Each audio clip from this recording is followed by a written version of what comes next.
Hello guys! For today's video, nag-general cleaning day meron sa palay. So, today is Holy Saturday and kay wala man mi mabuhat, di po mi makalaag. So, naka-decide mi nga mag-general cleaning na lang mi.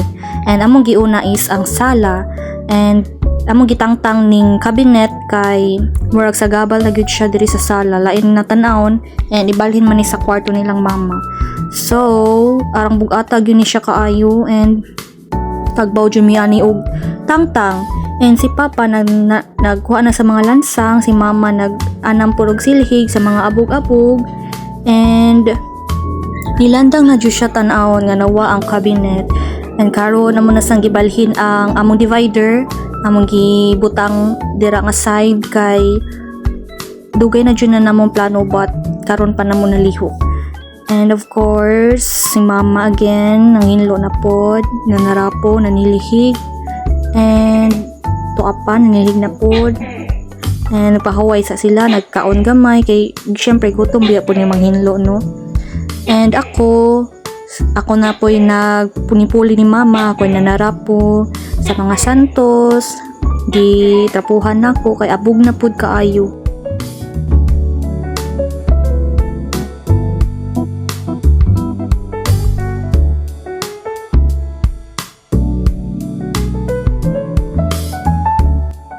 So kay nahuman na magpanarapo sa mga santos, ari na pod ko sa divider na narapo no kay taod-taod na pod ay na trapuhan, so abog na gid kayo and ako na pod gi trapuhan ang among amplifier and ang sound system namo.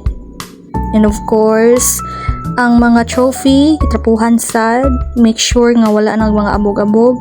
Pasensyain na ang dagway kay very haggard pag na siya. Ingana gyud ko sa balay, grabe ka haggard, sige pang hinlo diri, hinlo dito, kay di man mahilo na ang person no basta gubot ang balay. And of course, narapo na po, napahilo na sa mga picture frame, ipangwaan ng mga churva ek-ek nga kagamitan para matrapuhan, and wala na nakuha ang sound, ang speaker kay na may mga wiring, so hindi na ako mag-ibot-ibot. And moto pare na po ko sa may bangko nga side, kay gubot pod gipang labay ang mga angay pang labay and gipang display ang angay pang display. So giuhaw ang inyuhang person niinom sa syag tubig kay init kayo ang panahon.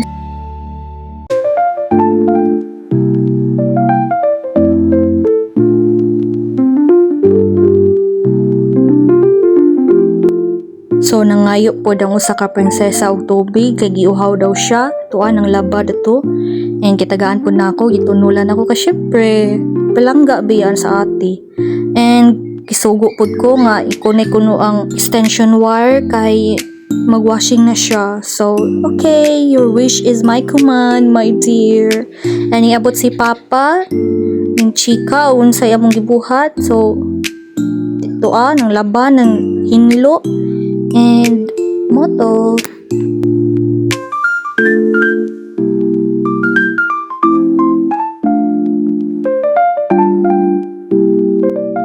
So kay nahuman naman ta sala no, ari na pud ko sa akong mga alaga, sa mga manok, pangtuwaan nako kay gipanggutom naman tay wala naman di sila mga tuwa. Uy, wa man ko kabantay.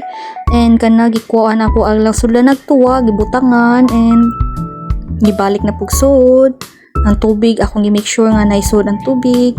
And there are 20 din sila kabuk guys, broiler. So, lang, small business na mong duha ni Erwin.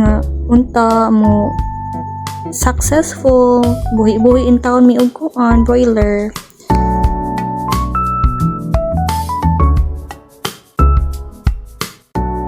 Paguman sa broiler, ari na puta sa tong baboy.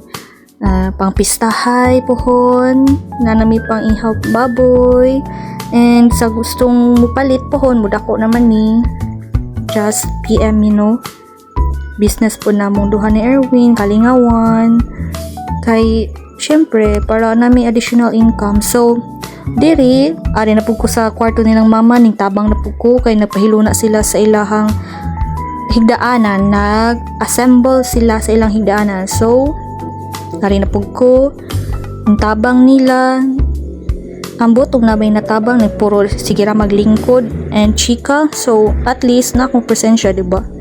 And mo na si Papa sana gipang sumpay niya ang mga parts sa higdaanan, and ugnay sugo ko lang ko asa to. Sige, go.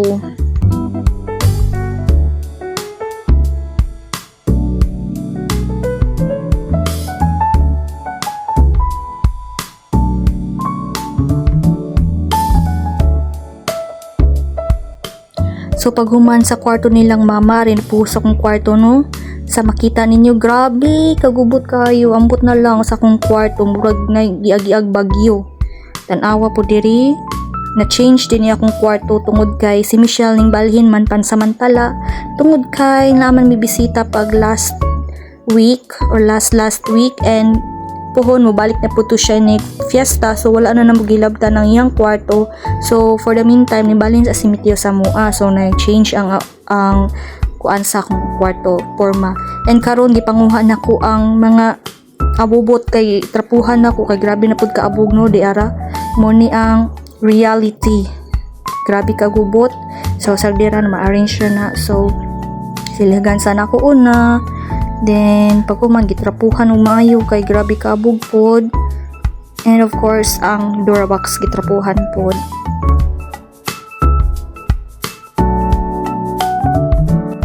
And pag magtrapo, no, akong gipapiltan ni og wallpaper sticker ba ni siya kay kuan manggod mo ra na og lain na tan-awon pod. So akong siyang gipapiltan and gipangbalik na pod nako ang mga gamit gipang trapuhan sa una before gibalik, i-arrange, gipahiluna tanan kay as an OC person pod gusto ko nga ma-arrange pod tanan. Gipang balik ang mga skincare, body care, and churva.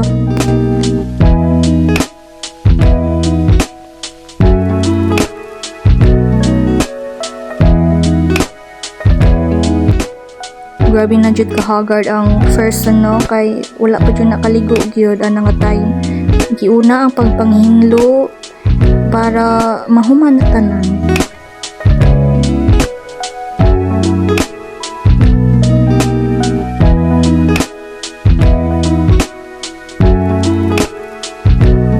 Wala na nako na videohan, no, nga samtang nanghinglo pud ko, nang halay pud ko sa inilabhan ni Michelle, yung tabang po ko upang halay, and balik na po upang hinlo. So grabe yun, no. And diri guys, nagabian na jud ko upang panghinlo karon ari na po ko sa ko ang sulanag sanina ng hinlo na nakapunas na day ko na mo nang nausob na po akong suot kay gabiin naman. So balik na pod panghinlo, nakapahuway gamay, balik na pod gipang arrange ang mga sanina kay grabe na pod kagubot. And di pang pilo ang mga saninang nilabhan.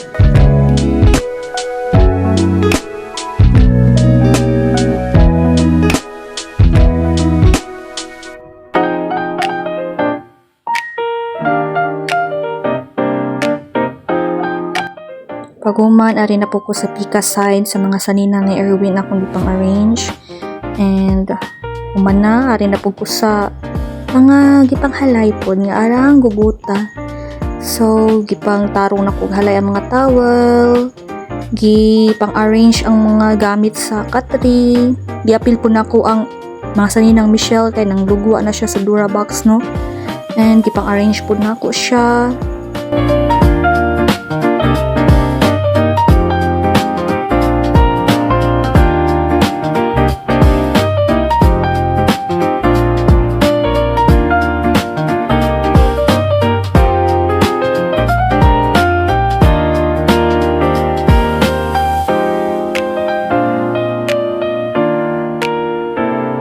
Kuman gipilo po nako ang musket ni Erwin kay para mataktakan po ni nako ang katrino kay para mausara masiligan na mataktakan na. And of course nanilihig na ang person, kuot diri kuot dito, and grabing abuga jud diri kay na grass fire man gud ang Alicia, so ang itom-itom nanu diri sa balay, grabe ka abog. kay kaduha dyan na ako nagsilhig para makuan. And paguman nag-video po ko nga mao na ni ang final look char. So at least mura siya og na hilo na gamay in tawon para hapsay pud akong pananaw no, di pud na as in gubot kayo, at least natarong na wala na yung mga abubot sa katri, napahilo na tanan. And that's it guys, that's how we celebrate the Holy Saturday.